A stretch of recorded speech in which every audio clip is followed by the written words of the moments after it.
Account Takeover, ATO. It's been talked about for years, but what are we going to do with it, especially when we see it on the rise nowadays more so than ever?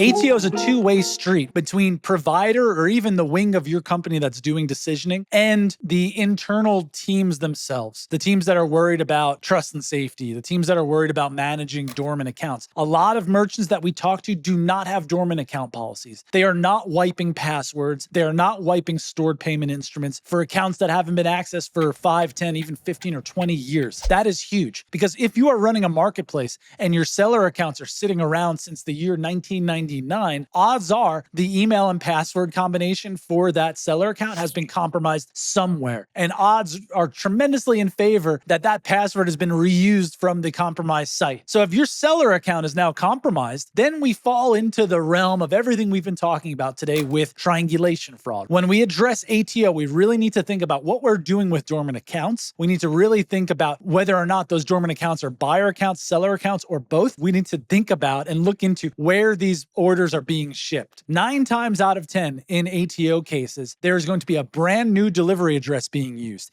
And even as frequently as that delivery address is going to be headed or pointing to a freight forwarder that wants to take the goods off the domestic United States, off the mainland, and to parts international. We can all come up with robust databases, we do it here, of addresses that are freight forwarding addresses. We can all look into addresses that are receiving high velocity. We can even look into addresses that are being manipulated, where we're seeing new letter and number strings come in. ATO and reshippers are kind of really hand in hand, but we need to expand our horizon to thinking it's not just about the buyers, it's also about the sellers. And it's not just something that can be solved with advanced decisioning, artificial intelligence, machine learning, etc., but it can really be solved from a policy level regarding dormancy. Dormancy is the killer in this whole thing.